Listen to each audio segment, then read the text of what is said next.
Welcome to the AI Central Podcast, brought to you by Human Driven AI. Thank you so much for joining us. I'm Jennifer Jones-Mitchell. And I'm Dr. David Mitchell. Let's get into it. So for any of our audience members who don't know, you are not only a brilliant music composer. Well, thank you. You're welcome very much. But you are also a professor with decades of in-classroom experience, as well as experience as a college administrator. That's true. It is. And I know that you've been spending a lot of time looking at AI, testing different tools, and how AI can be applied to education in general. So I'm just curious, what have you learned so far? What's jumped out at you as most interesting? Yeah, it's really been interesting. So I've been basically trying out different tools that are available in Canvas, but also free tools that are available. And there's a couple I wanted to talk about today, and one is Magic AI and Diffit. And they're actually free tools that instructors can use online, and it's for any grade level, because the concept behind these tools is the fact that you can differentiate education to different levels. So it's really fascinating what you can do. So this is what they've been talking about with education, is being able to tailor education to each student. So it's what would you call it? Personalization. Personalization. That's the word I'm looking for. Thank you. I'm an educator. Personalization is the word I was looking for. Yeah, so you can personalize the educational experience to the grade level of the student, or in language too. So you can change the language, and that's helpful for our school because I'm the director of education at a small music school here in Atlanta. And we do have quite a few students who English is their second language.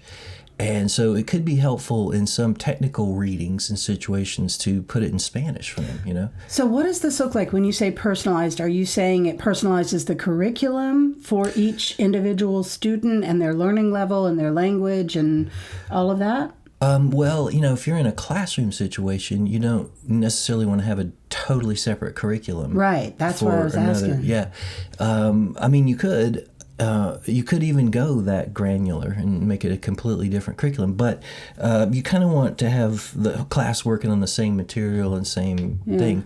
But you can take that material. So, for example, a good example would be, I'm working on an accounting class for AIM, and we're a college, so we keep it at a college level. But if you wanted to talk about accounting for fourth graders, you could actually do that. And there's a setting in Magic School where you can put a text in, you can drop a text in, and it gives you the option to set it for any grade level. You can do like K through college, So you could set it for fourth grade, fifth grade reading level, and it just rewrites the whole thing and it makes it much easier to read, I love that. And a quick aside, we should do that. Just accounting needs to come back into basic education. I know that's not what we're talking about, but that's my opinion. We need to teach those life skills at younger ages. But that is fascinating. So we could even take some of our AI training classes, drop it into this tool, and have courses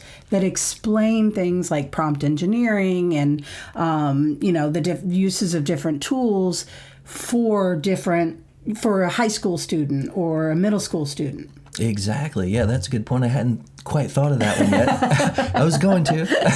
Sure. But no, we could do that with our classes and also language-wise, Yes, that is super cool. Yeah, that's actually a good point, actually, because if you think about it, I wonder how many Spanish-speaking, tutors there are for AI prompts, Yeah. like that, in different languages across the world. That is interesting. Now, are schools using this, or is this just something that's brand new and people are still trying to figure out how to use it? What's going on there? Well, it is, so it's brand new, but it's, I guess I can't really speak to how many schools are using it at this point. Mm-hmm. But since it's like a free service, any teacher out there at any school could jump on that and just use it. Wait, so AI Magic, and what was the other one? Diffit, Diffit. These are free. Yes, these are free. Yeah. And just for the record, this is not a paid promotion. We are not.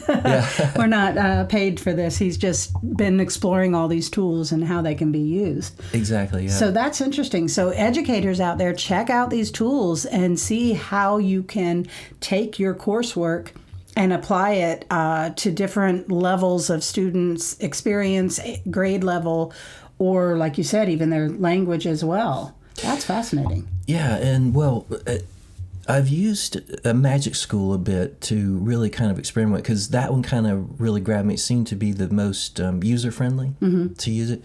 But they're both really good. And so it actually kind of gives you a bunch of different tabs where you can actually answer emails. You can drop an email in there and it'll write an answer for you, you know. But also you can generate brand new text, like textbooks in there. You can have it write about a subject. It can write. The AI can help you write. Now you would have to give it your knowledge. Yes, you would. No, it just kind of. You could talk about physics. You could talk about quantum field theory and set it for like a 4th grade level. Really? Yeah, and it would write 3 or 4 pages of text, and that would be your textbook essentially on that subject. And then you can. Yeah, exactly. And you can set it for, and then also it will generate quiz questions for you automatically at the bottom. And I think what I'll do at this point in the video is, if you're watching the video with us, is I'll do some screen grabs of me actually doing this stuff. That's fun. Yeah. We can drop it in the video, you know. So, but anyway, yeah, it will generate quiz questions and give you the answer key at the bottom so you can grade it easily. Wow. And then you can also generate rubrics from that. Rubrics, answer keys for quizzes, and that type of thing. And then also it has a neat feature where, and I've done this myself, I'm designed a music appreciation course for the school where I teach. And what I did basically was, in music appreciation, of course, you're listening to a lot of music. So we watched videos of symphonies and different pianists and stuff, and I would talk over it. So I recorded sort of a voiceover explaining the history behind the composer and the history of the genre and the instruments and all that. Right. And so there's a transcript there. So what you can do is grab a video transcript and drop it into like Magic School. Right. And it'll create quiz questions for you from it, like that, you know. Wow. So you get like all your quiz questions and your answer key. And so it does all that stuff for you. So it's really pretty fascinating. It's going to save teachers a lot of time. But one of the things that I've been doing most recently was I've redesigned an accounting class for the school that we're at. It's one of our general education courses that fulfills the math portion of general education requirements for accreditation. And yeah, so essentially what I did was we were kind of doing course evaluations, and I was getting a lot of evaluations back that were talking about how the course was a little bit thin, you know, in terms of material, not the material itself, but the work that goes along the quizzes and whatnot were kind of a little bit simple, you know. Wow, so the students were actually saying they wanted the quizzes to be harder? Well, yeah, they kind of wanted a little bit more vigorous, you know, exams in there. Oh, I love that. So I know that's not the point you're making, but that's super cool. Yeah. Okay, so you took those evaluations and what? Yeah. Well, here's the thing, you know, and this is what I'm trying to do and help you out with human-driven AI is you can actually do all of these things without using Diffit or Magic School. You can just go to ChatGPT or your favorite AI and just brainstorm with it, you know. Yeah. So basically what I did was take the syllabus of the course and the text. And so, for example, like the first couple of videos in the accounting course were about your mission and vision for your company and writing a business plan from that. Right. So you can actually go to ChatGPT and just brainstorm assignments for that, you know. So that's what I was doing, using it. And that's the thing, one of the points I wanted to make is that as an educator, it's going to become your assistant, like your teaching assistant. Yes. That you push all the work off on. Yes, and exactly. you can just brainstorm and be creative, right? Yes. So you can brainstorm with it. And so you can just go into ChatGPT and give it the materials for the class and the chapter and say, what's a good assignment for this? Yeah. And it just came back with these suggestions. You know, there's a quiz, but that's boring, right? Right. but what it said was, use ChatGPT to write your vision and mission statement for a theoretical company that you're going to start once you graduate from the school. Oh, that's a clever use of it. Yeah, and so you're brainstorming with it, and so basically what you do is you let the students write a business plan and a mission statement, and what I did is design the whole class so when they finish the course they actually have a portfolio of documents that they can start a business with. Oh, I love that. You're so smart, honey. Yeah. So they have a mission, they have write their vision statement, their mission statement, which are short, they're like a paragraph, about what your company's about, right? And then you just put that in and it'll write the entire business plan for you.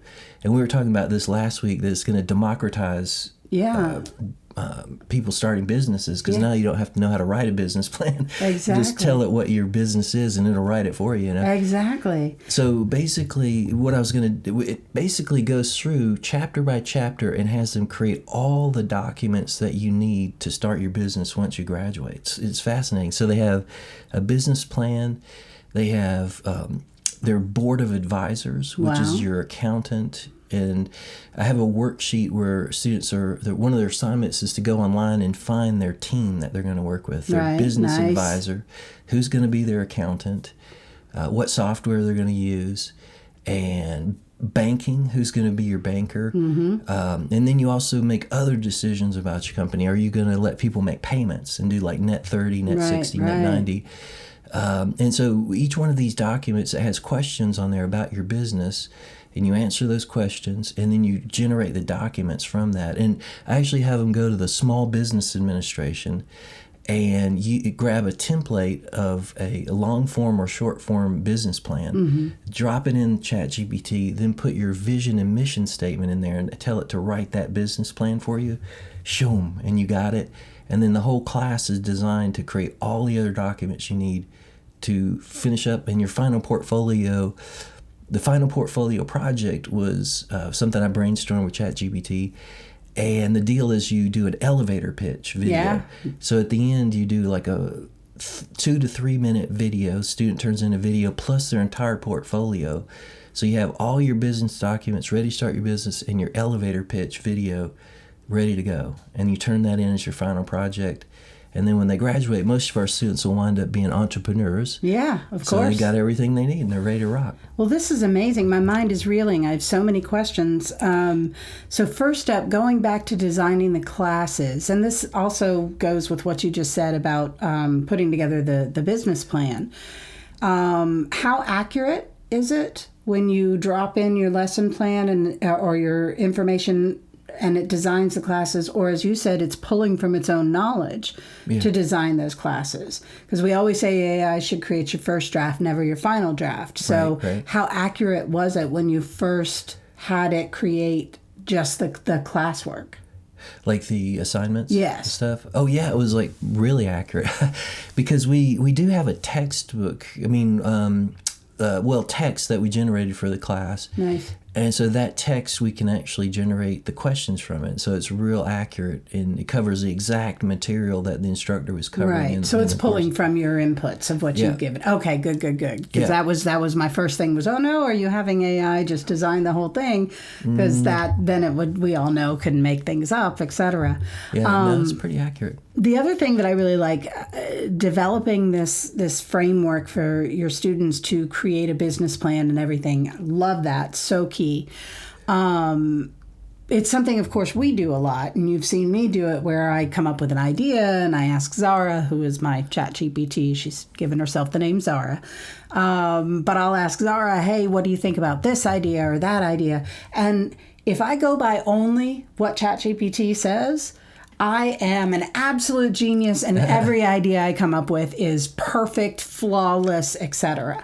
I always have to go back and say, now, find the holes. Tell me what's wrong with this. Find the flaws and the fixes. Is the way I kind of do it. Give me the flaws within this idea and give me the way to fix it. So are you doing that with your students? Are you instructing them as they use AI to develop their business plan to ask it to find the flaws and give them the fixes? Yes, and actually it's funny because one of the ChatGPT itself, put that as a caveat that Nice. the students should.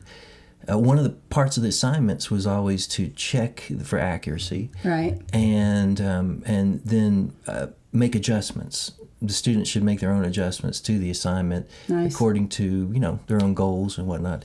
And so that was part of it, and actually, so I designed the assignment through ChatGPT, and then had it create the rubric, the grading rubric for it too. And that was one of the 10 points for accuracy and adjustments made by the student. Oh, good. Nice. Yeah, exactly. So yeah, you have to do that. I love this because so many educators are concerned about how students are using AI, especially if they're cheating or using it to write a paper where it's always just so obvious.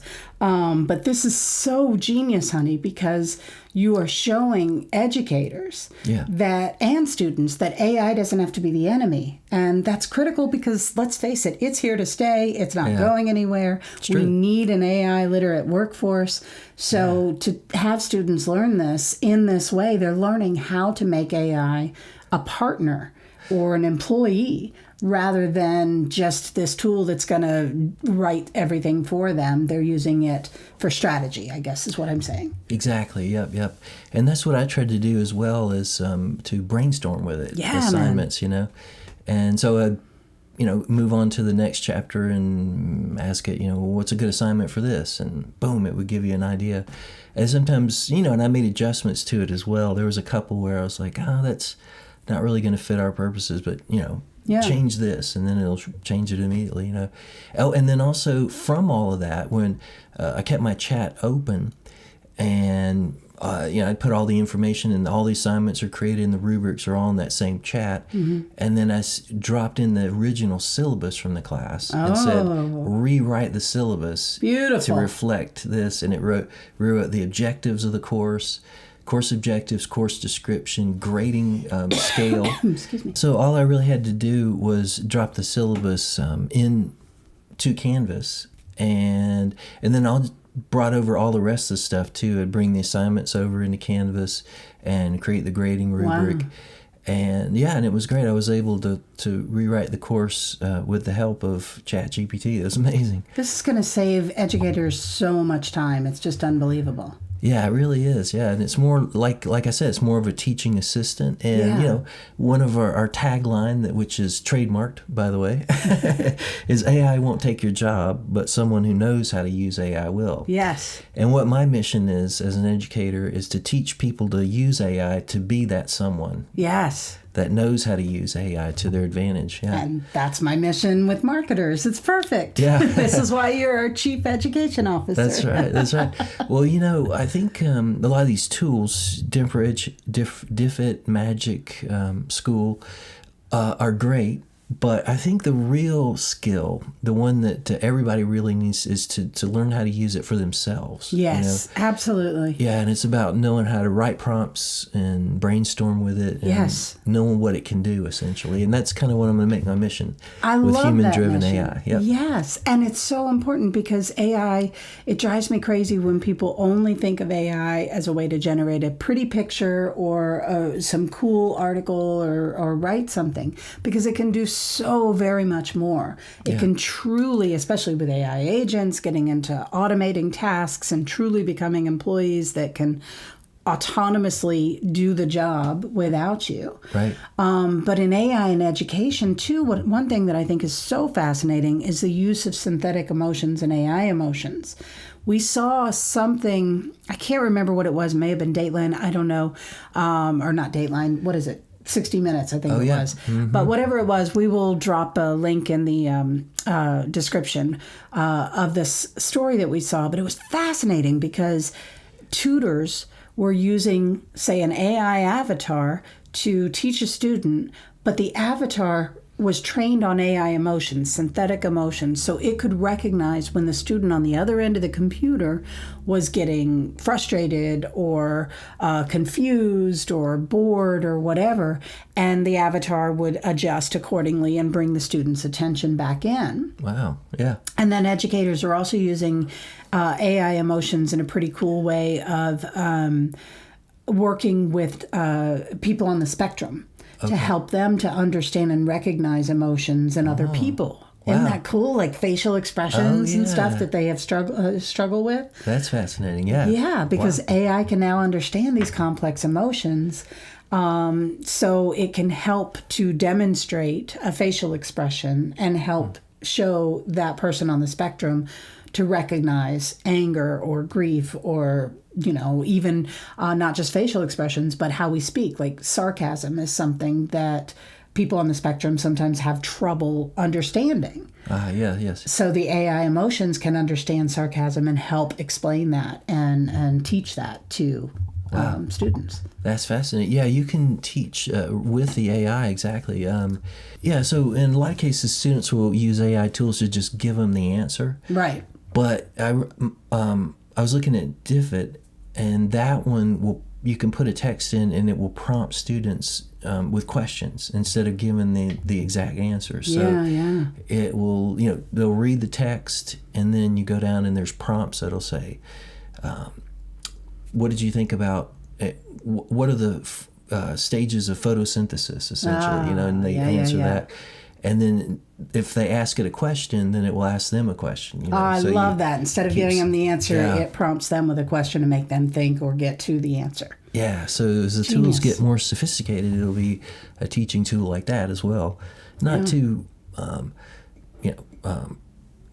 get rid of teachers, essentially, but to supplement their learning. Yeah, exactly. Yeah, in the same way that AI is not replacing marketers, it's just another person on the team that helps you work smarter and better, really. Same with teachers, and Lord knows teachers need the help. You were talking about AI and emotions in education earlier. You've been working with AI and emotions. I have, with human-driven AI. We've been doing some really fun stuff with AI emotions. Of course, working with brands today are running into a lot of opposition. Some of it earned, and some of it's just because, we're living in this very, very polarized time. But we had a client in the renewable energy space, and they were really trying to better understand how to potentially persuade the opposition to support renewable energy. Yeah. So we created this AI model of the opposition. But we didn't just train it on the logical reasons that people have for supporting or opposing renewable energy. We used classifiers to connect those reasons to the emotions, because really this is about deeply held emotions. People don't oppose renewables because they just love coal and gas. It's emotional. So, for example, somebody may not like an EV, an electric vehicle, because they have this nostalgia, this connection to the gas-powered, the sound, that a gas-powered car makes. But nostalgia is a complex emotion, right? So we train the AI to understand these emotions using classifiers to connect it.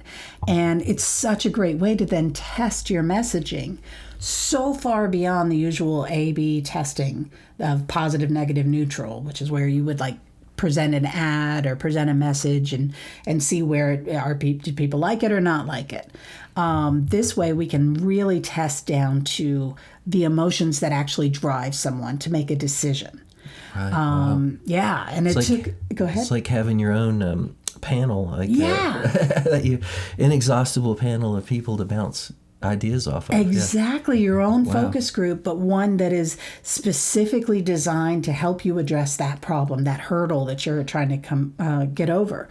Yeah. And what's funny is it took a while just to get the AI to resist us, because AI is a puppy. Right? It wants to please you. Yeah. So when we initially would ask the opposition model, how can we persuade you to support renewable energy? It would start saying, well, you could try this, you could try that, but no human being is going to do that there, So it took a while to get the AI to say, you can't. You cannot persuade me. And that's when we started trying to persuade it. Interesting. That's where we got the learnings. We ultimately took months, but we turned it around. We changed its mind. And so now we're developing all kind of messaging and campaigns using those learnings. Wow, that's incredible. Yeah. It's just so unexpected to me, that I wouldn't have expected that AI would help us whether an educator or a marketer, make these deeper connections. Yeah. But that's really what it's helping us do. Yeah, that's fascinating. Wow. Sounds like it's you could use it in all different industries and stuff, yeah. right? Like yeah, I mean, you could test everything. Yeah. It's amazing. I mean, everything we Marketing do. campaign. Yeah, everything's emotion. Every decision that we make, as logical as we all like to think that we are. Yeah. I like to think I make logical decisions. But we're all biased. We're all biased and we're all emotion driven. I mean, you buy a car based on that emotion. You buy a house based on the emotion. Every purchase, every decision, the school we choose to go to, the what we choose to study, we are emotional beings. That's true. So when you can use synthetic emotions or AI emotions, whether in the classroom, like we said, a lot of educators are using it to help people on the spectrum understand emotions, or, to help see when the student is losing interest or whatever. Yeah. Or in a marketing campaign to test your messaging. If in politics, AI emotions testing like this will be huge. Wow. Nonprofit. I'm working with a very big nonprofit to help get over some of the hurdles that they have around driving those donations, which again is a very emotional decision when you decide to donate. It's not logic that's driving that, it's emotion. Wow. So you're going to have like different agents for different things. You can have like an agent for car buyers. Like how can you pitch this car to somebody? Yeah, to better better or understand. Political. Yes.